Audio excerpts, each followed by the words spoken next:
same person. Today, I'm happy to be with you. And we are almost at the end of the month of July. And today being the last weekend, which is around the 28th or 29th of July, I welcome you to this space. Also, we have been having challenges in the course of the last 2 months. We thank God that some of us are alive today. Some I know you have lost your beloved ones, your wives, your husbands, your aunts, your brothers and sisters. Here we are. We need to thank God for the same. There are so many issues which are going outside there. And we need to thank the Lord that He has brought us this far.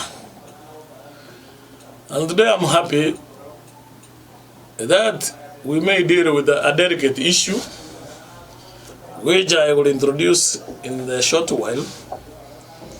And today I want to see types of governments.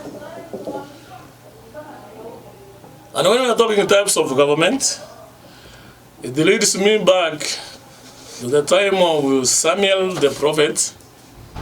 Samuel was one of the last prophets of Israel. Samuel was the last leader of Israel. And Samuel was also a leader of Israel. In other words, Samuel had 3 things in one. He was a prophet of God. He was a king of Israel. At the same time, he was the leader, the spiritual leader. He was a priest.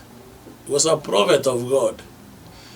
Meaning he will enter the sanctuary and give sacrifice as a high priest. At the same time, he was a leader.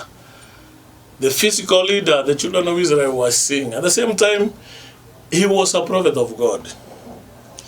This man, Samuel, as I've said, we are going to see types of leadership, types of governments. In the current generation, we do know we have democracy, the government of the people, by the people, and for the people. We have authoritarian, where they use authority. We have militant, which is used by the government of the military or the force or the police. We also have laissez-faire, which you do things the way you want. Then we have the West and the East. We don't know where we belong as Africans. Today, I want us to go deeper into that. That there is a way of going all over the world. It started from Tunisia. That this was one of the Arab countries. It was swept. It came back to Morocco. It has gone to the Middle East. It's now affecting Israel and the Palestinians. It came down to Sudan. It came even to Ethiopia. It's now moving to Kenya. And the people say, when America coughs, the whole world here catches a cold. So when Kenya coughs, East and Central Africa gets a cold. Don't want to go to the political world, but I say that these types of government have their qualities, have their characteristics, have their properties that when you put them, then you say, this is it. I'm not sure whether we have pure democracy and whether we have pure military types of government. At the end of the day, you may have a mix. As much as we may be saying that we are democracy, we need the force, the services of the policemen. We need the services of the army, the navy, name them. So sometimes, as much as we can say we are democracy, don't do those ones who have democracy have policemen as a service of our force? Don't they have military who are taking care of their borders? What am I saying? Sometimes it's a mix. You cannot have a pure breed or hybrid of democracy minus the other one. While we may say in a military or a militant, there must be a leader who is not a military man but is a civilian. And this one brings back democracy. So sometimes we may have a mix of the two. Sometimes back, I said there are two numbers I fear, and that is 0 and the 1. 0 brings everything down, and the 1s make everything constant. The former president of Zimbabwe, by the name Mugabe, Robert, said these are the two numbers which has brought a lot of corruption in the world. And when I went through the system of education, I do remember very well that the 0 was discovered in Egypt, which is in Africa. For those of us who are mathematicians, you know what I'm talking. In the Arab world, in the European world, or in the Western and the East, they had the figures from 1 to 9. And that was it. But when 0 was discovered, then we started having now tens, hundreds, thousands, and millions, and the others, because of 0. This very number, 0, has multiplied and has brought us to this far, that we are able to say these are tens, these are hundreds, and others. The same figure multiplied by another figure, it brings it down. A unique number. I don't know whether I'm communicating to somebody, but this is what I'm saying, that some of us are like 0. We can make many things work, but if we are multiplied by the many things, we bring it back to 0. 0 is a good number. Minus 0, we could not have called what we call countable and uncountable. The tens, the hundreds, thousands, and the millions come out because of the number 0. And when you multiply a number by 0, it brings back to 0. That's a bit of mathematics. Because some of us are very fearful of maths, I don't want to go to detail. 1 is a constant number. A number multiplied by 1, it remains the same number. There are some people who don't want you to change. They want you to remain the same what you were yesterday, today, and forever. So sometimes I say 1 is like God. It is ever the same. It will never change. 1 multiplied by 1, it's 1. I'm using a multiplication. But 0 multiplied by 1 is 0. 0 multiplied by 2 is 0. A number multiplied by 0 is 0. But then number multiplied by 1, it remains the same number. This brings the aspect of spiritualism. This brings this aspect of the spirituality of God. I think that one, you didn't get what I know. God is spiritual, and God is spirituality. In his spirituality must remain God. In other words, God is God, no question. Let me not tongue twist by saying the spirituality of the spiritual of God and his spirituality. Let us know one thing, God is God. Yes. Today I've said that we need to see types of governments, types of leadership. And this one, I must say that the genesis of leadership as recorded in the Holy Book, that is the Bible. It is the book of Samuel. This man Samuel, I like talking about him more than another. Number 1, Samuel is the author of the book of Samuel, 1st and 2nd. Number 2, nobody has written his life as did Samuel. That God gave him a vision, how he was born. And he put it in the blue and the white. We who are philosophers, we who are writers, we who are educated, who have been given the power to read that which pertains to our purpose, we have never written how your father was married with your mama. That Samuel becomes very unique. he started saying that his father had 2 wives. What astonishes me most, that the mother by the name of Anne, when she was living in the temple of God, the high priest by the name of Eli thought this woman was drunk. Very early in the morning. Yes. And then the high priest of God says, "You woman, why are you drunk and it's very early in the morning?"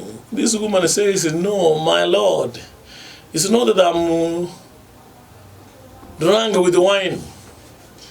Then here she brings the other aspect of life which affects most of us.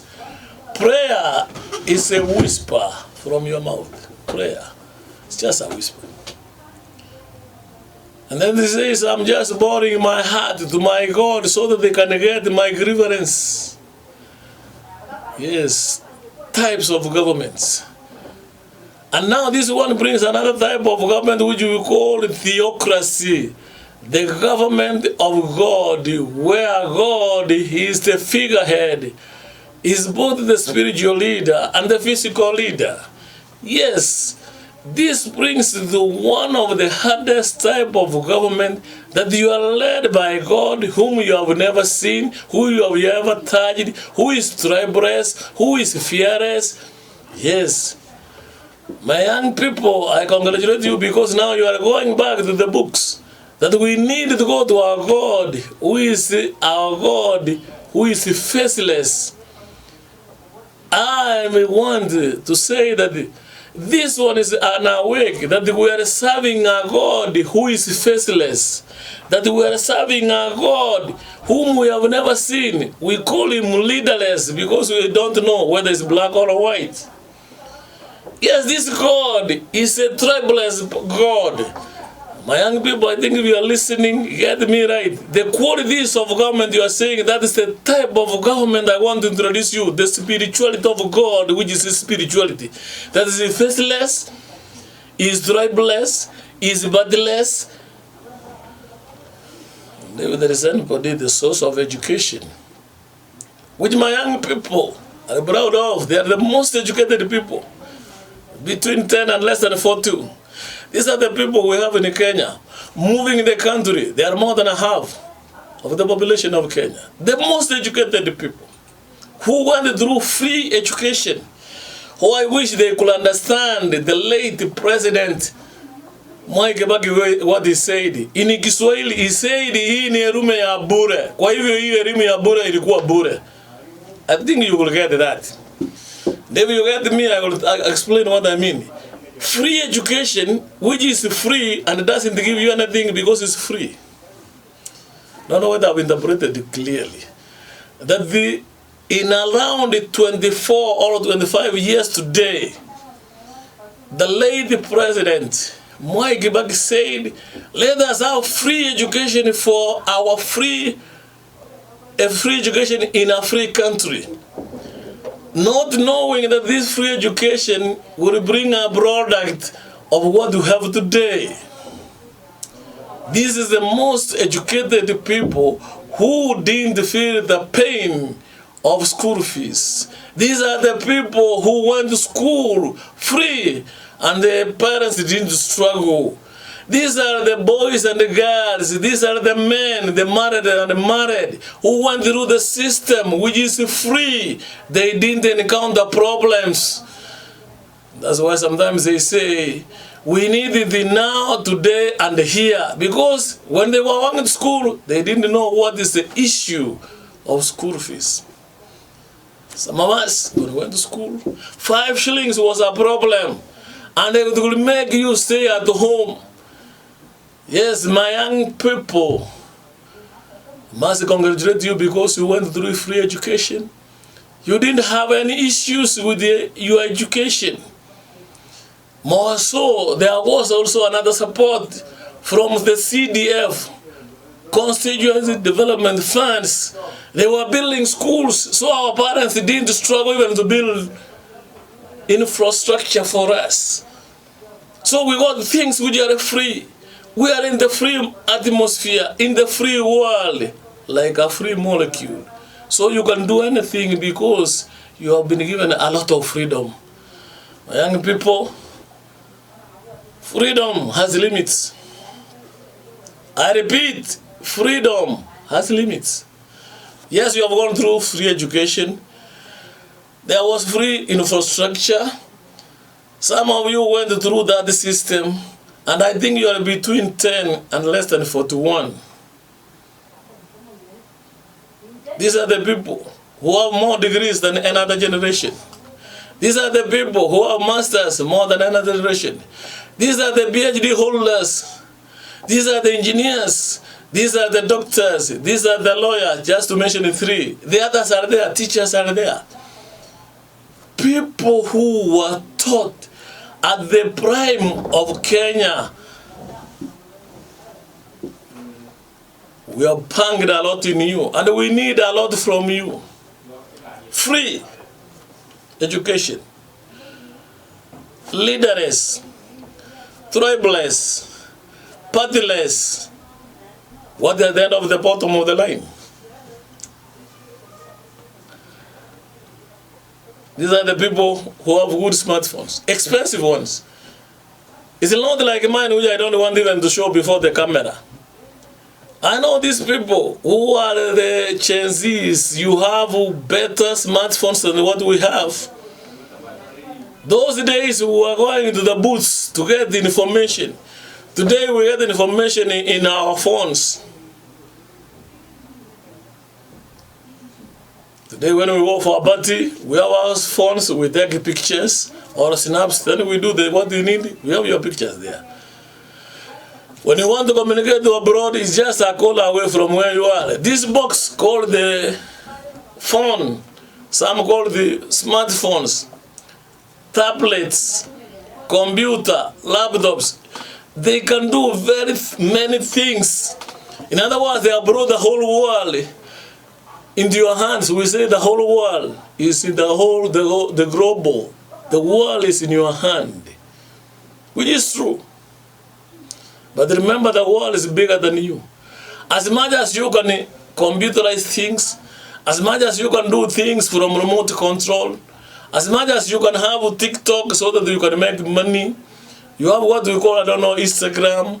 Now today I hear you are in the space. Some of us are just but analog. When I buy a smartphone, I must go through the manual before I start operating. But these Gen Zs, these are the people who are moving the world when it comes to smartphones. These are the people 24/7, their fingers are on the smartphones. These people, because they are tribeless, they are bodiless, they are fearless, most educated, free education. One thing which does not add up, these people, because they were given a lot of things free, now they are jobless. There is no employment for them.